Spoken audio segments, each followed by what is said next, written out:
Here at Newtown, he was opposed by a scratch force that the British were able to pull together. It only included 15 redcoats out of Fort Niagara from the 8th Regiment of Foot. Mostly it was men from Butler's Rangers out of the Mohawk Valley, Brant's Volunteers, and the Iroquois. So this battle, with the exception of 15 redcoats, some of whom may have been born in the colonies, was essentially a battle of Americans against Americans. Not at all untypical in the American Revolution. The British Army was largely composed of American volunteers that joined His Majesty's forces to restore law and order in the colonies and keep their liberties as Englishmen, fighting against the patriotic rebels who were also fighting for their liberties as Englishmen and then Americans, and supporting their own Declaration of Independence after they had given up on British government. And I am going to start with a member of the Continental Line. That's the 4th New York. Why don't we come up? The reason I'm starting with 4th New York is the military uniform of the day is largely based on the civilian clothes of the day.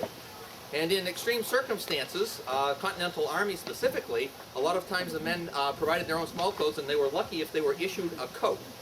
So when we talk about the small clothes of the 18th century, what I want you to remember, we think that these would be okay clothes to maybe golf in with those short pants and long stockings. But in the 18th century, the streets of the towns were filthy. The roads were mostly dirt roads. If you were lucky, they were gravel, but they're still going to be dirty and they're going to be muddy. So what makes the most sense is not pants that go all the way down to the ankles, but pants that only go down to the knees, because you can keep them clean from the knees up, and stockings that you can change every day. So the breeches is a fundamental item. And Dr. Maxwell, did you want to talk about the Continental uniform? Okay, you could go right ahead. Just make sure that your voice carries well enough to be heard. Okay, you give us a little bit about the 4th New York. Yes. Local heroes. We are the 4th. We're the 4th New York. We were raised in 1775. We are the first U.S. Army. Also, we are the first U.S. Navy. Because in the 4th New York, when they went up to the Lake Champlain, they needed men to man the boats. They took one of our companies, the group of our company from Queens, and Jacobus Winecoop became the first Commodore. And this uniform, which you see here, is the first uniform of the U.S. Navy. Now, any Continental soldier from 70-75 is the first U.S. Army. We are regular soldiers. We are not militia. We have come to serve. Anyone have an idea what New Yorkers in 1775 were offered as pay to join the Continental Army? Anyone have an idea? Anyone want to try to guess? $5 a month. $5 a month, she said. You know how much we were offered? That's 5 times more than we were offered. Surprisingly, the New York line was offered nothing. And they turned out. Now, we heard later that Connecticut was being paid, and we decided we'd like to get paid too, but originally the men joined with no promise of any money whatsoever. We came in as the regular soldier. Everybody here today wears what you call small clothes, which will be, like you pointed out, the breeches, the shirt. This is a waistcoat. That's a very common civilian.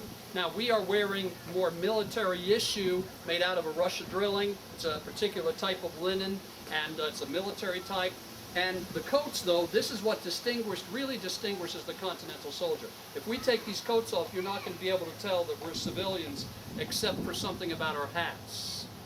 Now, you'll notice with our hats, if you watch the average movie about the Revolutionary War, the hat is right in front like this.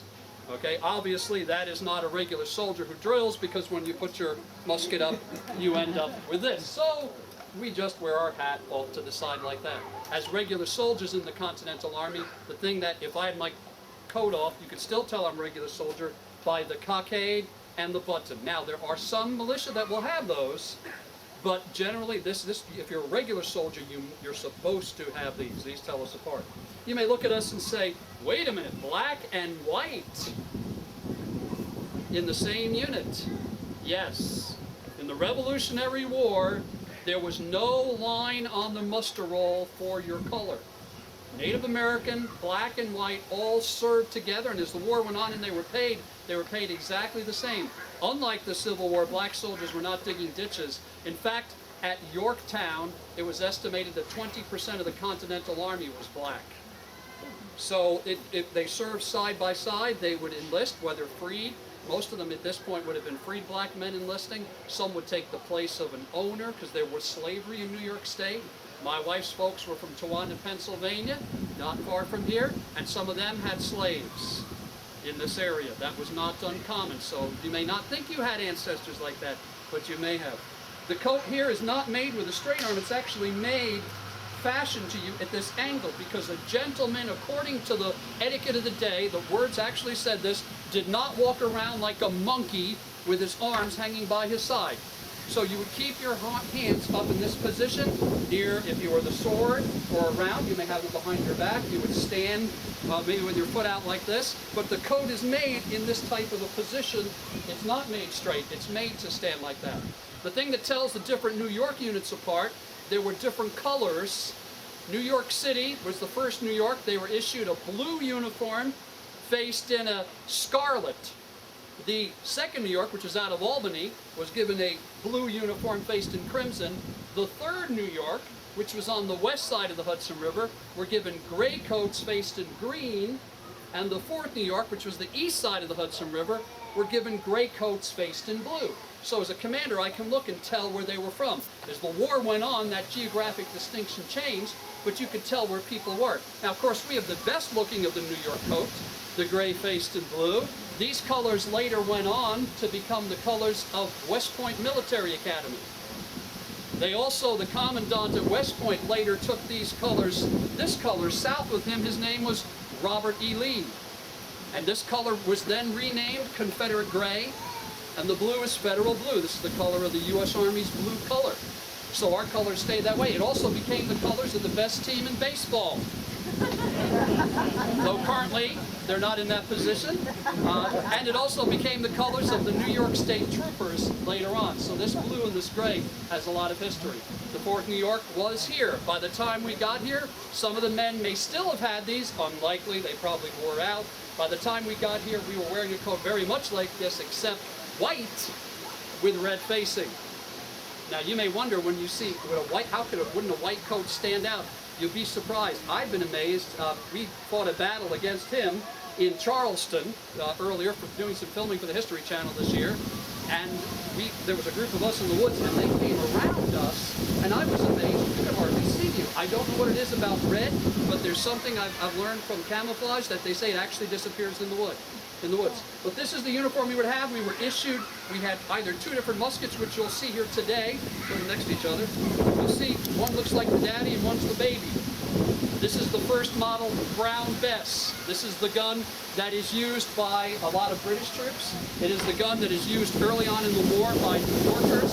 And as you may know, a lot of the sayings that we have today, a number of sayings come from the Brown Bess. This is the lock. This is the stock, this is the barrel. You have to have the whole lock, stock, and barrel. Right now I'm walking around with it half-cocked position. It's not really ready to fire, but almost. You know anybody that walks around half-cocked? Okay. And if they go off half-cocked, then all you get is a flash in the pan, because it just flashes in there and doesn't shoot. And of course this over here is the lug. The British used it a lot, but a lot of Americans, it just sat around because that's where you put the bayonet. So a lot of people just sit around like an old lug.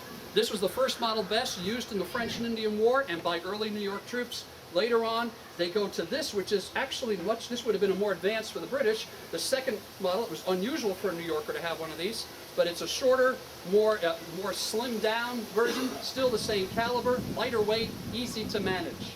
So this is what we wore as the 4th New York. thank you very much.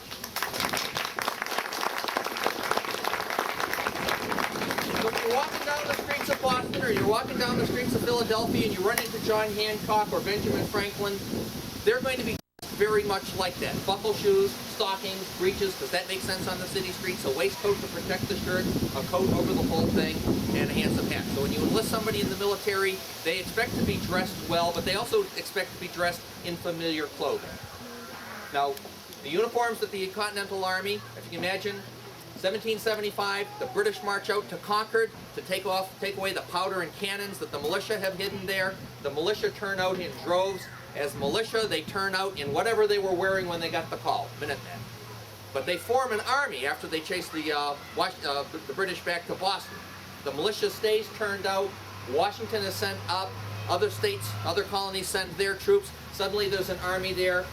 Each state is told you've got to outfit your men as soldiers because they're all being mustered into the Continental Army. They have to dress familiarly. They're modeling it on the uniforms they're used to seeing. As militia, many of them had uniforms. If they didn't, they knew what a uniform looked like because they've seen British soldiers in uniforms and will bring out what you would think of as a typical British soldier of the period. And the Continental uniform is essentially modeled on a British uniform. They've changed the colors. They don't turn out in red because they want to be not confused. But when everybody thinks British soldier, American Revolution, this is what they think of. In this case, we've got a British grenadier. Now, a fellow with a cocked hat is a hat man. Each regiment has 8 companies of 30 to 50 men that wear the cocked hat. 1 company of elite troops, the grenadiers, that are issued the bearskin helmet. And if anybody has seen the changing of the guard in London, you know that the Queen's Grenadier Guards still wear the bearskin helmet. Now, Ford, did you want me to continue? No, you wear it. Okay. Okay, so you have the same thing. Issue woolen breeches, issue waistcoat. As a British soldier, and if anybody here looks at their wardrobe and they don't have much, neither did most of the people that joined the British Army. When they joined, they were given 4 brand new linen shirts. Probably the first time in their lives they had 4 brand new shirts. Might have been the first time in their lives they had 4 shirts all at the same time. A new coat, 2 woolen waistcoats, 2 pairs of woolen breeches, brand new regimental coat, and a cap as well as the bearskin to go with it. So a complete suit of clothes in a cut that's familiar to them because it's very much like the civilian dress, a little more severe because it's military. Of course, the British coats are red. Does anybody know why the British wear red coats? Why do the British wear red coats? So it doesn't cover the blood. No, the answer is actually you got to follow the money. Every decision that's being made by a government is being made because of money. The cheapest uniform you can possibly have has no color at all. It's just white.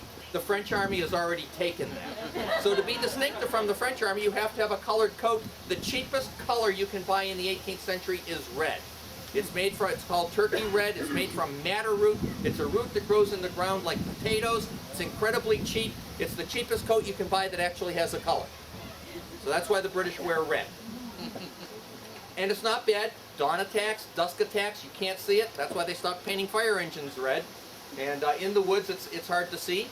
With the musket, it doesn't matter if you're on an open field in red because the musket's accuracy is such that you can't hit something until you're about 50 yards away anyway. And by that time, it doesn't matter what color you're wearing, they're going to see you.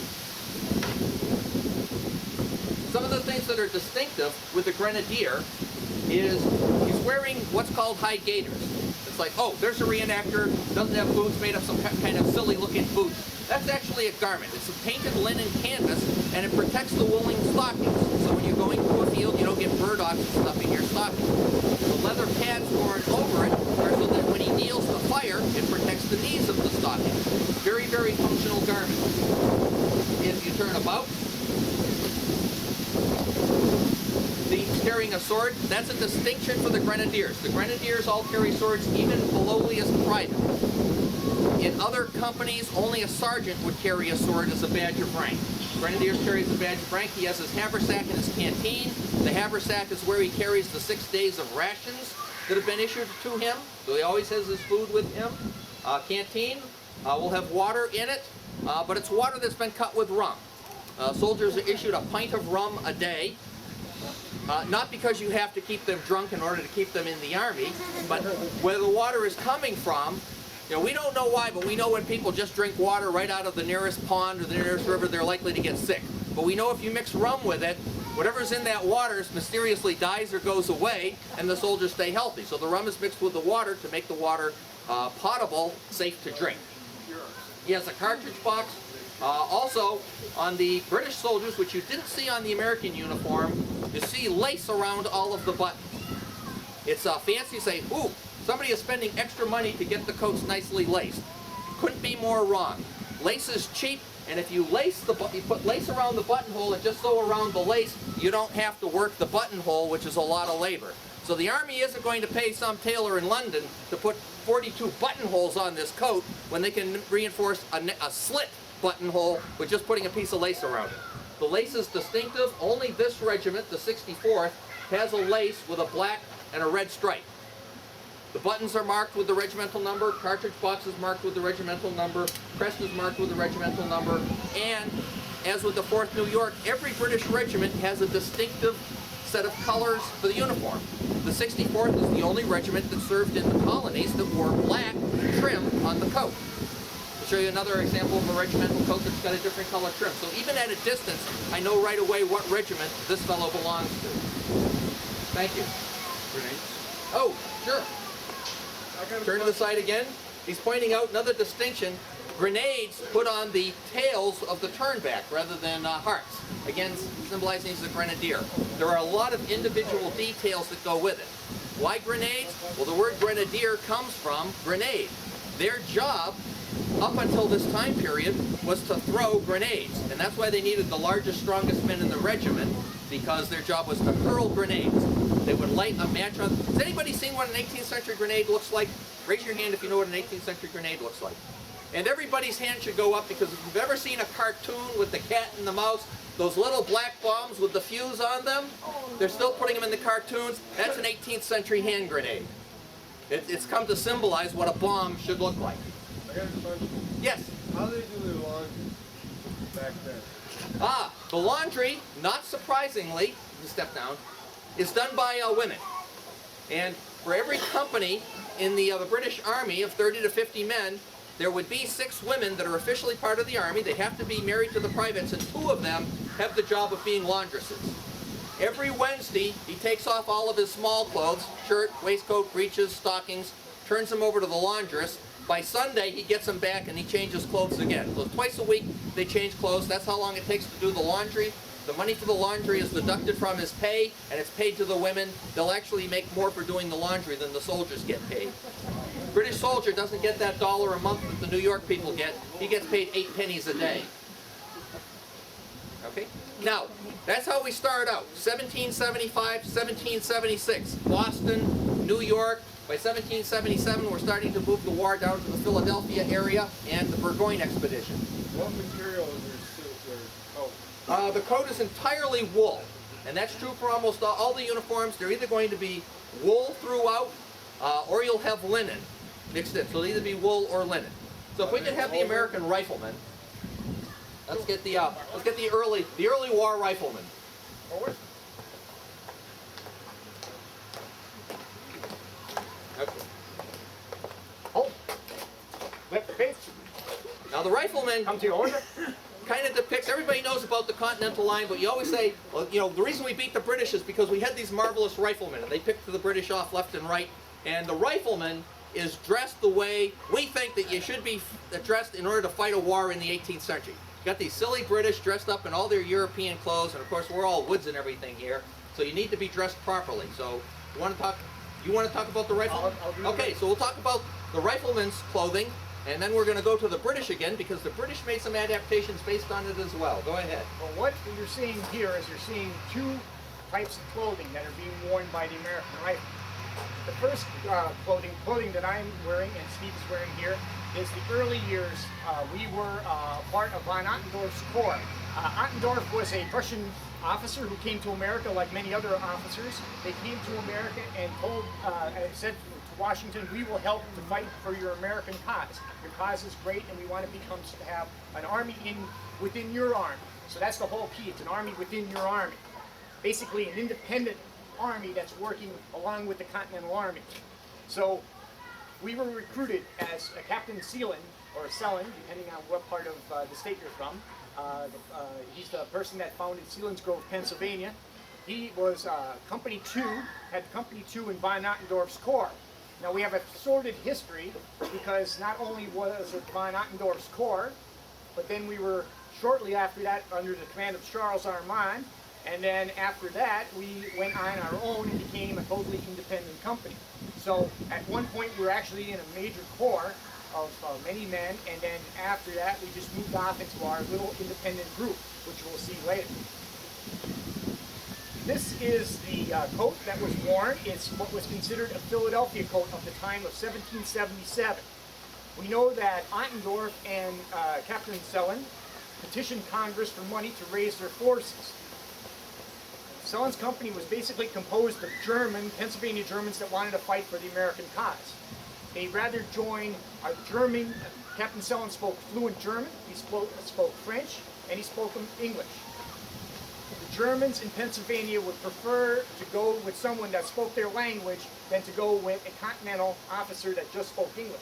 So we recruited very heavily from Pennsylvania and filled our ranks very early on in '77, in the spring of '77. And we were out to fight in the battles on the fields of New Jersey, later on Brandywine, all of the Philadelphia campaign. We were fighting as light infantry on the fields in the manner of the European army. We were under European officers' command. We were not the lackadaisical riflemen that you oftentimes hear of, the ones that don't take orders. We take orders, we take commands, because if not, we would get shot. The European officers held their authority as absolute, and you had to follow them without question. Anyone in our unit that would be caught slacking off or doing something either would be whipped heavily or shot. We probably wore this uniform. This uniform is just recently researched. These are actually prototypes that we put together this year after many, many years of research. This uniform probably continued from '77 right through Valley Forge, what was left of it, of course, because it's cheaply made. Many of the uniforms you'll see here actually have working lapels. As you can see, our lapels aren't working. They're so down. This is a costume, in a sense. Everything is false. There's no working lapels. The buttons do not work. The collar does not work. The cuffs do not work. It's sewed flush. That's not a money-saving feature for us now. That was actually a money-saving feature for them. And the Philadelphia tailors were well versed at making these relatively inexpensive uniforms that became what was considered the Philadelphia coat. Now later on, Washington saw this and he said, when he was asked, when they had the uniforms that were going to be produced in France, then become our lottery coats, Washington said, I want them to resemble the Philadelphia issue coats, but they must have working lapels. They must have working collars because our winters are severe here. And that's basically from the Philadelphia coat. The lottery coat was born in the minds of what Continentals felt coat should be. They went to France. France got the information and messed it up a little bit, and then of course sent them back to us, and we said, thank you. You know, we'll take what you give us, because by that time we were desperately needing coats. But by '78, this coat would have been totally worn out. It was very cheaply made, but it was just to get the spirit, the core of the unit when they were first starting out. By the time we marched into Monmouth, no doubt we were already into what was considered a rifleman's shirt or a rifleman's frock. Some of them you'll see here. There are some multiple fringe cape type. We can't document that, but we know one type of rifleman's shirt or pullover type of shirt is this coarse linen shirt. It's very easy to make. It only requires 2 yards of linen, and it is warm. It is comfortable. It is also cool when you're running around in a hot day. You just loosen your belt. It becomes like a refrigerator. The air comes through it and you cool yourself off, so it's a very, very comfortable garment. It also can be opened up, and you can actually use this in here for storage of whatever foodstuffs you can acquire. Find some bread, stick it in here, and that's where you keep it. Sorry Dave, I just messed you up, but anyway. By the time we were wearing this already, Charles Armand had started to recruit in Boston, and he pretty much left our part of what was Ottendorf's Corps by itself. And he said, I didn't recruit those men, I don't want those men anymore. We had no choice, so 2 of the main parts of the Corps broke off. You'll hear them as Shots Independent Company and Captain Sellon's Independent Company. For most of the war, we were actually together, the Sellon and Shots independent companies, or independent riflemen. We were used independently, but we were Continental soldiers. We were paid by the Continental Army, but in most cases we were used as irregulars. By the time we were on the frontier through the period of '78 through '79, when we came into Newtown, we were wearing this type of clothing. Thank you very much.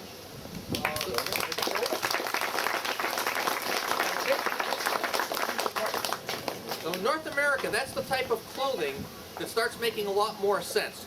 looser fitting, shorter coats, trousers, things of that sort. British Army does not fail to adapt. The Grenadiers uniform makes a lot of sense when you're talking about, you know, Boston and New York City, Long Island, Pennsylvania, all the cleared areas. But as the war starts moving into the more frontier areas, particularly the Saratoga campaign, the British Army makes the same sort of adaptations. They don't get left behind. If we could bring the 62nd Regiment of Foot out, we'll show what happens to the British uniform when you start getting on a serious campaign. And did you want to talk about this, or should I go? Oh, yes, sir. Okay. You can face the audience. Now, it talked about the distinctive colors that the coats were trimmed with. In the case of the 62nd Regiment of Foot, that's a light yellow, right, rather than a buff? That is a buff. Okay, so that's a buff, a very, very light yellow-brown. Regiments that wore buff facings also were ordered by the King back in 1768 to also wear a buff waistcoat rather than the white waistcoat that was issued to most of the British soldiers. But you can see the adaptations that were ordered here. You can just face to the side. The soldiers, when they arrived in Canada, were told, says, hey, you know, the uniforms that you had, great sense in Europe, but we're going to take about 6 inches off the tails and shorten them up. We're going to turn the coats into jackets with very short tails so that you can move through the woods without snagging on things.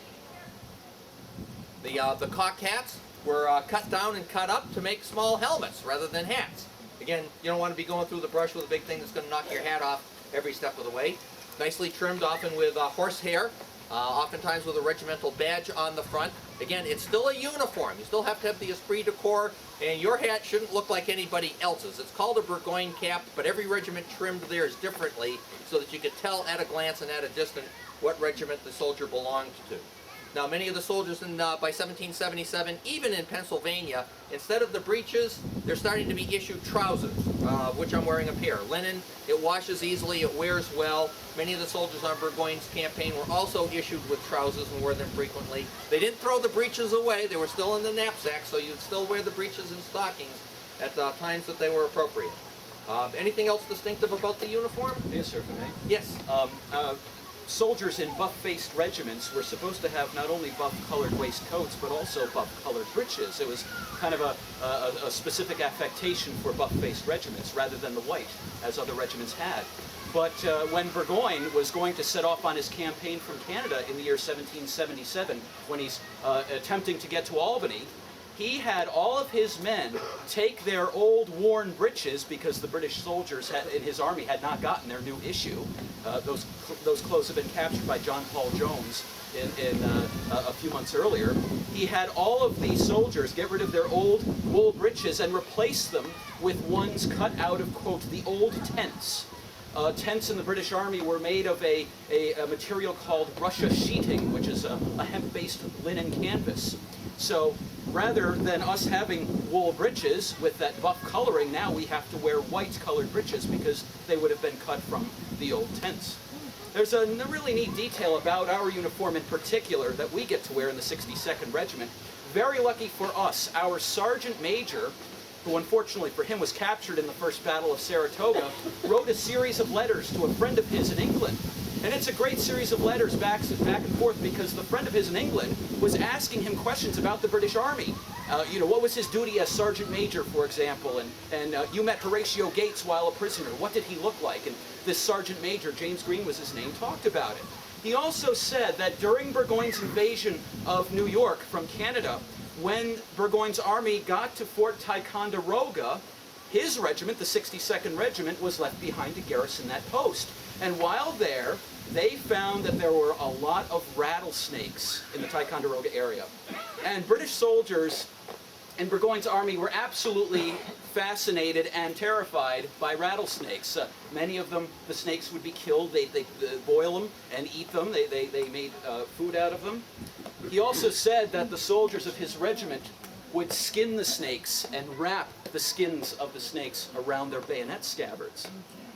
A very unique thing for us. So we get to have scabbards wrapped with bayonet skin. So if you see that's the story behind it. The soldiers like to decorate their uniforms with those snakeskin scabbards. Good. And again, everything about the uniform, even at a distance, screams out 62nd Regiment of Foot. You can see the 62 on the belt plate for his bayonet belt. The buttons are marked 62. Again, a distinctive pattern of lace wrapped around the buttonhole. A couple of They'll keep the wind out. When you're moving through really rough ground or high grass, it's good for the burdocks. But even if you're on the streets of Boston, you're going to be wearing short gaiters, just enough to protect the ankles. And what they do is, because a paved road in the 18th century means that someone took the trouble to lay gravel down. Everywhere you go, there are rocks trying to get into your shoes. The gaiters help keep the rocks from getting in the shoes. They cover the top of the shoes so that nothing can get in, as well as provide a little bit of waterproofing around the ankle. Another distinctive thing is the neck stock, which all the British soldiers are issued. It's black. It's an unusual fabric. Anybody want to take some guesses on what this fabric is made out of? It's not silk. It's not wool. It's not linen. It's not any of your 20th century fabrics. We're running out of ideas. What might you make fabric out of? Horsehair. It's a woven horsehair. Very stiff. It serves the same purpose that a necktie does today, something to put around the neck that doesn't do anything other than decorate and break up the lines. But being a stiff piece, it does help keep the soldier's neck erect and give him a proper military bearing. Okay. Thank you very much. Now, I've seen the American Rifleman. Now, how many people kind of read in their history books that, the rifle was like a unique American thing, gave them a decided advantage over the British? Anybody ever see that? Well, I know I've seen it, and we kind of dispelled in this. If I could bring in the Grant's Volunteer. Philip Grant's here?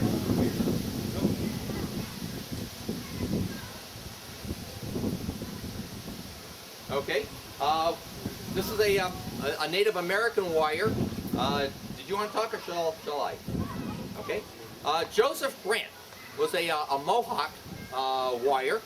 He was one of many Iroquois that stayed loyal to the king, and he organized a group called Grant's Volunteers, which consisted largely of white settlers that fought Indian style, as well as a number of Indian warriors. Your tribe is Mohawk, so he would be in the same one of the 6 tribes that Grant was in, and followed him. The Mohawk were kind of split. A number of them stayed loyal to the American cause, were won over by the Continental Congress to fight on their behalf. Most of the Oneida did as well. Out in the west, the Seneca and Tuscarora were to a man and woman almost fully loyal to the British. So with Grant's Volunteers would be not only the Mohawk warrior, but those from many other tribes as well. If you've been down to the village, you'll see that when they go into battle, they paint themselves elaborately. Serves 2 purposes. One is their distinctive markings, so that they know that they are part of their tribe and not to be confused with a Delaware or an Abenaki or somebody who might be fighting with the Americans. It's not actually a uniform. They have their own distinctive paint, but the patterns are very typical for their tribe, so that they can recognize each other. Heads are usually shaven, just leaving a scalp block. And you want the other guys, they want yours. He's wearing a loose shirt. It's a smock coat. It's some of the adaptation. The Iroquois were very quick to adopt some of the European patterns, the ones that make sense. Shirt is actually more comfortable, especially in hot weather, than a deerskin shirt. So very, very quick to adopt the European fabrics. Leggings, which originally would have been deerskin leggings, they make them out of wool. The moccasins, of course, are still the native pattern. Deerskin, wears the breech clout, typical native beadwork on his belt. Many Iroquois fought for the British. Some of them fought for the Americans. There were other tribes that fought for the Americans as well. There were American rebels. I got to be distinctive with that. And it is said that the Iroquois Confederacy, their form of government, was one of the inspirations for Franklin when he was articulating the need to have a federal type of government where each of the states, the colonies, would be represented at a higher level, very much modeled on the Iroquois Confederacy, where each tribe was represented at the Confederacy level at the Grand Council. Anything else that I should cover here? Your key weapon is being hid behind you. Besides having a British issue musket, the soldiers would always carry a sidearm. The muskets or the rifles only fire 1 shot. So in my case, it's a sword. In the case of the soldiers, it's a bayonet. With the riflemen, it's a knife or a tomahawk. The natives are exactly the same. They carry their personal sidearm as well. In this case, it's a war club. There were also war clubs that had iron bits in them that would form like a tomahawk. They would carry tomahawks, but everybody would carry something as a personal defense weapon in addition to their rifle or musket.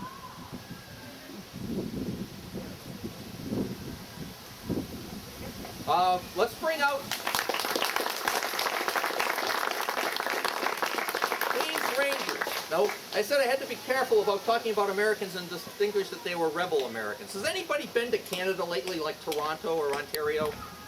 Anybody been to Canada at all? Yeah, what language do they speak up there? In Toronto, Ontario? English. About 90% of Canadians speak English. Now, in the American Revolution, they had just won the French and Indian War 12 years earlier, and everybody in Canada spoke French. And they spent the British government over, but it's a very small number of people in Quebec that speak English. So you have to, if you haven't asked yourself the question, ask yourself the question now, how come so many Canadians speak English today? It isn't because they were copying the government. Loyalists. 55,000 American colonists are known to have taken up arms for the king. Huge number. After the war, they weren't welcome here. Most of them wound up settling in Canada. So most of the Canadians today are descended from Americans who lived here in the 13 colonies and weren't welcome to stay here afterwards. The Queen's Rangers were founded by a fellow named Robert Rogers. He wanted to start a Rangers company, and anybody knows a lot of history will recognize Robert Rogers as Rogers Rangers from the French and Indian War. He stayed loyal to the king, raised the corps of Rangers. Did you want to continue from here? You can carry on, sir. Okay. You're doing well. Okay. Loyal Americans that have joined the king. He also goes on to found the King's Rangers later. The Queen's Rangers wind up settling in Toronto after the war. They want to be able to tell the Americans from the British. So you have two conflicting things here. First of all, the government says, well, we're going to issue green uniforms to all of the Americans so that we know that they're distinctive from our British regulars. I'm not sure why green was picked, but the Queen's Rangers, King's Rangers, the 1st Royal Regiment of New York, which is the King's Royal Yorkers, most all the loyal regiments in the early parts of the war are issued in green. Because they're Rangers, they have a helmet. The half moon is a distinctive symbol that was chosen by them. And you can see that he's outfitted very much like the uniformed American rifleman. Short jacket, leggings, oftentimes issued with a rifle in some of the companies. In fact, the Queen's Rangers had a whole company of riflemen. So if you're thinking that the rifle's a distinctive American weapon, the British Army actually fielded more riflemen in their army than Washington's army did.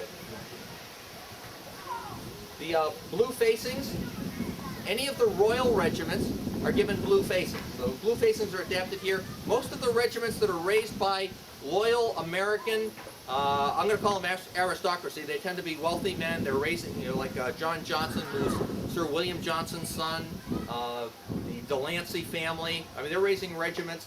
Many of them are hoping that once they've raised their regiment, they'll somehow get taken into the British Army, and it'll become a regular regiment, and they'll be able to be a colonel even after the rebellion is suppressed. So we have blue, which is intended to be a royal regimental distinction. The haversack, which was just a plain linen for the British soldier in this case, is painted. Now, there's only two ways to waterproof things in the 18th century. You can paint it, or you can cover it with something that's waterproof, like an animal. You don't have rubber, you don't have anything else. So in this case, the haversack is painted to keep the contents dry, even in rainy weather. His sidearm is a tomahawk rather than a bayonet. And a bayonet as well. He's not going to be caught short-handed. Okay. 55,000 Americans loyally served the king during the Revolution. Sir. Thank you.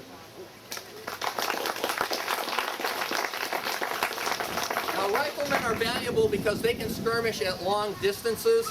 A rifle can shoot accurately at 100 yards, 200 yards in the hands of a skilled rifleman. So they're valuable, but they cost a lot more to make than a musket. And it takes a full minute to load it. A musket can be fired 4 times a minute. It's almost like the automatic weapon of the 18th century. But the British Army doesn't have enough skilled riflemen. So when they're casting about for allies, and you have to remember that the King of England was also the Elector of Hanover, the Hanoverian king, King George III. That means he had his own principality in Germany, the Principality of Hanover. And as a Hanoverian prince, he had alliances with other princes in Germany. So when they said, we're going to need more men than the British Army has, let's call up all my friends and we'll get some of the German troops over here. We'll pay them, treat them as British soldiers. And one of the examples is Jägers. Now, Jäger's the German word for a hunter from Germany. A couple of regiments of Jägers brought over, and the Jägers are to a man issued with rifles, used as scouts, largely, skirmishers largely, and if the American riflemen were out in force, trying to pick off British officers, they weren't finding British officers, they were finding German Jägers and British riflemen thrown up against them. Did either of you want to talk about your... Okay. The unit we represent is called the Hesse-Hanau Jaeger Corps, under the command of Lieutenant Colonel Karl Adolf Christoph von Kreutzberg. First, give you a little bit of battle history about the unit. One company fought at Fort Stanwix in 1777 as part of St. Leger's campaign. A little side attack going in conjunction with Burgoyne. 50 men fought at Oriskany. We had 2 missing in action at that battle. And after the 1777 campaign, you would often find the Hanau Jaegers posted up in Canada, anywhere from Montreal, Fort Niagara, Trois-Rivières, Quebec, posted as garrison duty. 5 companies eventually came over throughout the war, anywhere from 90 to 100 men each. So you had about 400 Jaegers, rifle-armed troops that fought on the British side. Okay, these were elite soldiers, came from all over Europe, came from Hesse-Hanau. Okay, but a lot of them were Saxons, Frenchmen, Dutchmen, Austrians. They heard there was a war going on. Hesse-Hanau came in a treaty with Britain. They needed Jaegers and said, okay, let's go over and fight for money. We were some of the highest paid soldiers in British service at the time. Lots of times we were paid in Portuguese gold, okay? We were very valued troops, mostly because of what we carried. Short, heavy caliber German rifles. Caliber ranged anywhere from 54 up to 62, even up to 70 caliber, okay? And these were rifles, accurate out to at max 300 yards. We could start aiming at individual targets anywhere from 150 to 200 yards, mass targets at 300 yards. So you can see why we were very valued, okay? And more specific, for the Newtown campaign here for Sullivan's expedition, we were actually part of a relief column. Captain Count von Wittgenstein's company of 100 men was part of a relief column coming down here to help out the Indians. Thankfully for the American side, we never made it down here in time, or else things would have been a lot different. Okay? And also we were very active later on in the war, burning a lot of American settlements in the Schoharie valleys, Cherry valleys, etc., etc. Mostly we were active with anywhere from 32 men and a lieutenant, also down to as small as 9 men and a sergeant. Okay, so that shows you how much of a veteran status. A lot of these guys saw former service in the 7 Years' War with the Austrians. So these were combat-hardened veterans. These were good guys. You did not want to mess with them on the battlefield. Now, to get more into details on the uniform, originally our uniform we came over with would be what's considered a traditional Jaeger uniform, which is a green coat faced with red facings, a cocked hat, a green plume with a white tip on it, green breeches, full-length, brown gaiters. However, after the 1777 campaign, our coats turned brown, and our coats turned to shreds, basically because of the area we were fighting in. So eventually, later on in the war, we came to wear short jackets. Now, our company that we portray is Captain Jacques Hildebrandt's company, the company that took part in the 1777 campaign. Now, as a gift, there's a storehouse in Montreal with a surplus of black cloth. Now, as a gift for our participation in the 77 campaign, we were given black cloth, mostly to make trousers, waistcoats. We're also thinking it was used to make short jackets for use on campaign. The green uniform was used in dress and also during winter months. The coat that we wear here was used on campaign service. It was black, very intimidating on the battlefield. Any unit that was seen in the 18th century that wore black usually had death associated with that name. We were very good guys, we were very good at what we did, and I can imagine we put a lot of American militiamen in their graves. Okay? Now, as you can see here, I don't know if you can really see it, but at the tip of the barrel, our barrels are hexagonal, okay? It will not accept a bayonet at a time. So, we were issued with hunting swords, right? Most of the time, these were the personal possession of the Jaeger himself. For most of the time, they were carried down through the family, okay? Hesse-Kassel sometimes issued hunting swords. Our guys probably would have carried their own, okay? Usually, we were not, if we got in close combat, had to use our hunting swords, we were in trouble. We were really used as distance troops. We were supposed to engage the enemy from further away. We're not supposed to get into close combat. If we got in close combat, we called on the regulars to back us up. Okay? And I believe that's it. And as you can see here, I carry what's known as a belly box. This carries 18 rounds. We also carry a cartridge box. Mine carries 29 rounds. So I had easy over 40 rounds at my hands. Our guys went on long-range patrols in Canada, along the Canadian border through Vermont and upstate New York, went on long-range patrols with the natives. We carried everything on our backs. We carried our blanket, we carried our food and fur tornisters here, we carried our water, we also carried our ammunition. These were hardcore men that went on these long-range patrols. And we were the elites of the Northern Army. In fact, we were the only Germans that went on active campaigning throughout the whole war from Canada after Burgoyne's campaign. We were very trusted, we were very good at what we did. Okay, thank you very much. Have I missed anybody over here? Yes, okay, I was looking for you earlier. Talked about the American Riflemen turning out for Washington's Army, giving them a decided advantage, types of skirmish troops. We brought out the native warrior. As I said, there were white men that fought for the Mohawk leader as well. They were mirrored, there were rangers, there were uniformed, fighting for John Butler, again out of the Mohawk Valley. A number of people formed ranger regiments. This is probably the most rangery type of ranger regiment. Could you, do you want to talk a little bit about? Okay, so as you can see, just like the American Riflemen, I mean, when they showed up for Washington's Army, it was all in their own personal possessions. They says, hey, I'm going to wear out my stuff, so Congress had better come up with some more clothes, but, you know, make it look like what I've showed up with. Grants is also showing up in the clothing that they already own. They live on the frontier. It's clothing that makes sense on the frontier. So you have the same workman's smock or rifle frock, the leggings to protect the stockings and the legs, powder horn, shot pouch, food pouch, rifle or a musket. And you never want to send a rifleman out by himself because it takes so long to load. You always put musketmen with him who can keep the firepower up, but clothing that makes a great deal of sense. So, sometimes we find this out in the woods ourselves. How do you tell the difference between this and an American Rifleman? Well, one of the things that Brantz did is says, got to have something distinctive, so they put yellow ribbon in their hat. So it says, hey, if you see somebody out there with yellow ribbon and you're British, I'm on your side. You know, don't shoot me by mistake. Because the men are very much dressed alike, it's easy to mistake them. There's a whole regiment in the Continental Army that is outfitted with British uniforms that were captured on the high seas by John Paul Jones. They're out in captured British redcoat uniforms, a whole battalion of Americans. You get out on the battlefield, you got to be able to tell who's your friend and who isn't. So you adopt additional distinctions like that, and you make sure everybody knows what they are, so that you don't get mistaken. Again, 3 different examples, all men who turn out with what they brought. They're hoping to, with the pay that they get, they'll be paid extra because the Army isn't outfitting them, unlike the Continental Army where they say, I'm showing up, but you got to replace my clothes when I wear them out. These guys say, just pay us the extra, we'll take care of our own clothing over time, and they do.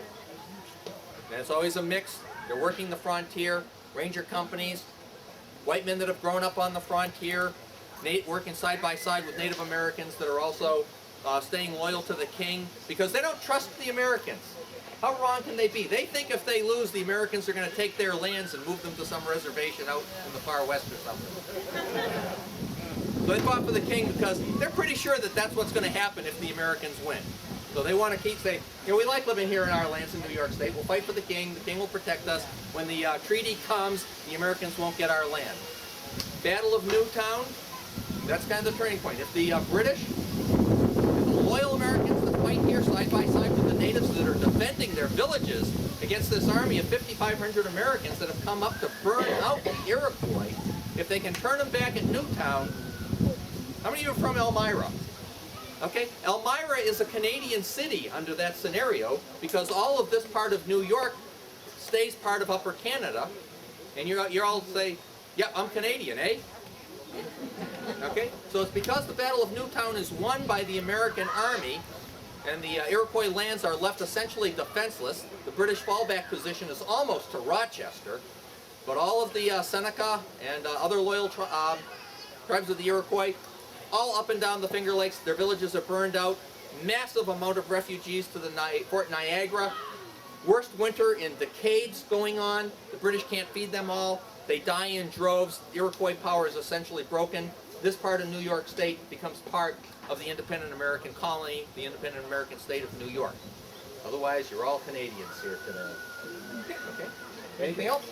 Okay, thank you all very much. Oh, one. He implied that I am going to fight for the king or whatever. I had no idea of kingship, whatever. I am a Seneca Indian. I am a Hodawisco, which in my language means he gives many times. Hawk clan. And actually, we were known as the keeper of the western door. The Mohawks were the keeper of the eastern door. The Mohawks were in the same bed as the British through Sir William Johnson or whatever. We were the most populous of the Iroquois nation. And what they tried to constantly convince us to join with them and get involved in their fight. Seneca really didn't want to do this, so along came, what they did is they made two war chiefs, Corn Planter and Old Smoke. And we were the most populous, and they really wanted us, they wanted our bodies, is what they actually wanted. But we heard of an invasion coming through. This is our territory. I mean, yours now or whatever, but at one time this was Seneca land. We occupied here all the way up through our main village was in Geneva. And that's when Sullivan came through here, that's what he was going to do. And he took the most populous of the Iroquois and we were going to suffer. Tried to annihilate us village by village. Through Geneva, and across the head of the Finger Lakes. And finally, there was a battle near Geneseo or whatever, which was a short skirmish, which we captured a couple of American corporals, I guess they were. Of course, when we do anything bad, we tortured them, we did all this other stuff. But basically what they were trying to do was annihilate us. Because if you capture people, the only way that anybody knows that you could exist in this part of the world is that if you had stores of what we call our three sisters, beans, corn, and squash. Because you can dry these things and it can keep you through a winter here. And when you got in there and you destroyed the people's stores of corn, and also this was the most fertile land that either the Americans, we'll say the whites, had seen. And that's basically what they wanted. So they were going to annihilate us. And for their reward is actually what they got, because Washington had no money, he had nothing. They started settling this land and we got gradually pushed out. Like he said, we survived a winter as, less than slaves, I guess, at Fort Niagara. And a lot of us got pushed and went into Canada, consequently 6 Nations. There were a lot of us that stayed here, and we've got 3 main reservations here now. We've got Allegheny, we have Cattaraugus, and we have Tonawanda. Tonawanda are the traditionalists. SNI, as they want to call them, Seneca Nation of Indians, they have gone to an elective form of government. Consequently, this guy talks with Pataki and they open casinos and all the other stuff. We still try to survive by having a form of government like you have. The clan mothers elect chiefs, and I'm a Hawk clan, so therefore I have a Hawk chief that speaks for me at Grand Council, and so on and so forth. I'm not going to make you think that it still exists in its original form, because like everything else, it is falling apart. But we still try to maintain, and that's why the language is very important, because the Grand Council is supposed to speak in known language and all this other stuff. But I just like to say, when the people decide after the history writers, history was written by those who could write. Ours was an oral language, we never had our part put down. So therefore they say, you're a nice guy, so therefore we say, I don't think so. They gave me weapons to use and everything else. And I won't deny that as a people, our warriors, that's what they were. Not that we enjoyed fighting, but it was a way of life for us or whatever. Not so our women maintained the villages and brought up the kids and everything else. But the greatest word in our language that you can call a man is a warrior. That means he's willing to fight and give his life for his people. Yes, ma'am. Not full-blooded. And I couldn't hear you real well back there. What did you say? That why did you fight for the British? We fought for the British basically at this time because there was an invasion coming in. Sullivan was coming up through what we call our territory or whatever, and the British, along with Joseph Brant, who was Sir William Johnson's son-in-law or brother-in-law, I'm sorry, they like formed an alliance. But in order to get us to fight with them, what they had to do was they took two of our main chiefs. They took Cornflander and Old Smoke, and they made them war chiefs. So we being warriors would follow these people into whatever they were doing, and that's why we ended up with it. Because in the beginning you talk French and Indian, they say the Iroquois sided with the British during that time. Yeah, there's a good thing, contingency of it, but a lot of the Senecas were very friendly to the French because they used to trade with them and so on and so forth. And we were too. Consequently, they find all of these rings hidden. These are actually, call them Jesuit rings or anything else.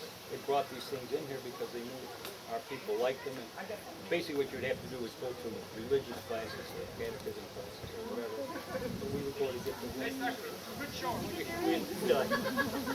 Maybe we should do that now.